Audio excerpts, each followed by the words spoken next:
முதுகு வலியா மூட்டு வலியா கை கால் நீட்ட மடக்க இயலாமையா அறுவை சிகிச்சை இல்லா குணம் ஆயுட்கால நிவாரணம் டாக்டர் ஸ்ரீவர்மா பிசிஆர் மகாராஜா தைலம் அனைத்து மருந்து கடைகளிலும் கிடைக்கும். தமிழ்நாடு முதலமைச்சர் தளபதி அவர்களுடைய ஆணைக்கிணங்க தமிழகத்தினுடைய துணை முதலமைச்சர் இளந்தலைவர் அண்ணன் உதயநிதி ஸ்டாலின் அவருடைய வழிகாட்டுதலோடு கடலூர் மாவட்டம் கடலூர் தொகுதியில் மக்களுடன் முதல்வர் 3ஆம் நிலையிலான சிறப்பு திட்ட முகாம் இப்பொழுது துவங்கி இருக்கிறது. கடலூர் மாவட்டத்தில் ஏற்கனவே குறிஞ்சிப்பாடி தொகுதியில் இதுபோன்ற மக்களுடன் முதல்வர் நிகழ்ச்சியை மாண்புமிகு வேளாண் துறை அமைச்சர்கள் முன்னின்று முழுமையாக எல்லா நிகழ்ச்சிகளிலும் பங்கெடுத்து சிறப்பு செய்தார்கள். அதேபோல் இந்த நிகழ்ச்சியில் மாவட்ட ஆட்சித்தலைவர் தலைமையில் நம்முடைய கடலூர் சட்டமன்ற உறுப்பினர் மாண்புமிகு அண்ணன் ஐயப்பன் அவர்களும் மாவட்ட அளவிலான உயர் அதிகாரிகள் அனைவரும் அனைத்து கிராமங்களை நோக்கி மக்கள் குடியிருக்கிற குடியிருப்பு பகுதிகளை நோக்கி மக்களுடன் முதல்வர் என்ற நிகழ்ச்சியை நாங்கள் தொடர்ந்து நடத்தி கொண்டிருக்கிறோம். பொதுவாக பொதுமக்கள் தான் அரசு அதிகாரிகளை அமைச்சர்களை மாவட்ட ஆட்சித்தலைவரை நாடி தேடி சென்று மனுக்களை தருவார்கள்.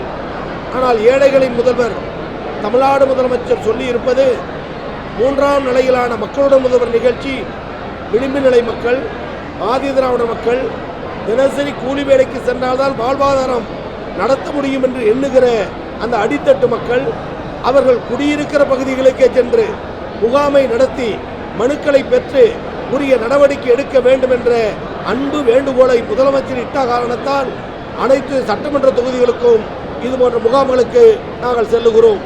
அப்படி செல்லும் பொழுது 15 துறையை சார்ந்த மாவட்ட அளவிலான மாநகர அளவிலான கோட்ட அளவிலான ஒன்றிய அளவிலான தாலுக்கா அளவிலான ஊராட்சி அளவிலான அதிகாரிகள் வருகிறார்கள். 55 வகையான பணிகள் பட்டா மாறுதல் மற்றும் குடும்ப நல அட்டை தொழிலாளர் நல காப்பீடு அட்டை சாதி சார்ந்த வருமான சான்றிதழ் கடன் உதவி மாற்றுத்திறனாளிகளுக்கு உபகரணங்கள் மாதாந்திர உதவித்தொகை மகளிர் உரிமை தொகை பொதுமக்களுக்கு தேவையான பேருந்து வசதி பள்ளிக்கூட வசதி சுற்றுச்சுவர் வசதி விடுதிகள் வேண்டும் என்ற கோரிக்கை இப்படி பலதரப்பட்ட கோரிக்கைகளை இந்த மக்களுடன் முதல்வர் நிகழ்ச்சியில் நாங்கள் பெற்றுக் கொண்டிருக்கிறோம். தரப்பட்ட மனுக்களில் கூடிய வரை இன்று மாலையே சில மனுக்களுக்கு தீர்வு காண இருக்கிறோம். ஒரு வாரத்தில் ஆய்வு செய்து சில மனுக்களுக்கு தீர்வு காண இருக்கிறோம்.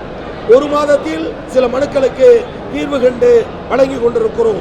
ஆக அடித்தட்டு மக்கள் கோரிக்கையை நிறைவேற்றுவதற்கு அரிய திட்டத்தை கொண்டு வந்ததற்கு முதலமைச்சர் இட்ட கட்டளையை நிறைவேற்றுவதற்கு எல்லா தொகுதியும் போகிறோம். மக்கள் ஆதரவு தருகிறார்கள்.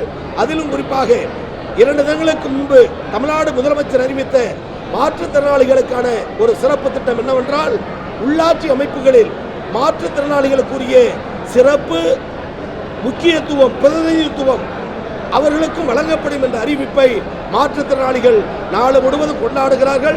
போகிற இடத்திலெல்லாம் அவர்கள் முதலமைச்சருக்கு நன்றி சொல்லியும் கடிதங்களை எங்களுக்கு தருகிறார்கள். எனவே இந்த திட்டம் அடித்தட்டு மக்களுக்கு சென்றிடுவதற்கு பத்திரிகையாளர்களாகிய நீங்களும் பத்திரிகைத்துறை ஊடகத்துறையை சார்ந்த நீங்களும் அரசுக்கும் எங்களுக்கும் உதவுமாறு அன்போடு கேட்டுக்கொள்கிறேன். நன்றி, வணக்கம்.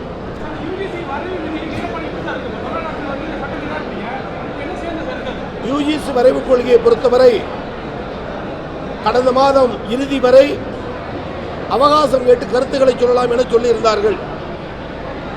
பாஜக ஆளுகிற மாநிலத்தை தவிர்த்து எல்லா மாநிலத்தில் இருக்கக்கூடிய கல்வியாளர்கள் பெற்றோர்கள் ஆசிரியர்கள் ஆசிரியர் நல சங்கத்தை சார்ந்தவர்கள் எல்லாம் இந்த யுஜிசி புதிய வரவு கொள்கை 2025 உயர்கல்விக்கு கல்விக்கு இடைஞ்சலாக இருக்கிறது, திரும்ப பெற வேண்டும் என்ற கோரிக்கையை வலியுறுத்தி இருக்கிறார்கள். அதில் ஆளுநருடைய அத்துமீறலும் நிரம்ப இடம்பெற்றிருக்கிறது. அதை கண்டிக்கின்ற வகையில் தான் தமிழக சட்டப்பேரவையில் முதலமைச்சர் அவர்கள் ஆளுநர் கூறிய பணி என்ன என்பதை வரையறை செய்ய வேண்டும் என்று உச்சநீதிமன்றத்தில் வழக்கு தொடுத்தோம். விசாரணையெல்லாம் முடிந்து தீர்ப்பு நிறுத்தி வைக்கப்பட்டிருக்கிறது. இந்த நிலையில் மக்கள் மன்றத்தில் எதிர்க்கிறோம், சட்டமன்றத்தில் எதிர்க்கிறோம், நீதிமன்றத்தில் எதிர்க்கிறோம், சட்ட போராட்டம் மக்கள் போராட்டம் நடத்தி உயர்கல்வியை பாதுகாப்பதில் முதலமைச்சர் கவனமாக இருக்கிறார். அதில் வெற்றி பெறுவோம் என்ற நம்பிக்கையும் எங்களுக்கு இருக்கிறது. தமிழ்நாட்டு மக்கள் முதலமைச்சர் பக்கம் உயர்கல்வித்துறைக்காக நின்று கொண்டிருக்கிறார்கள்.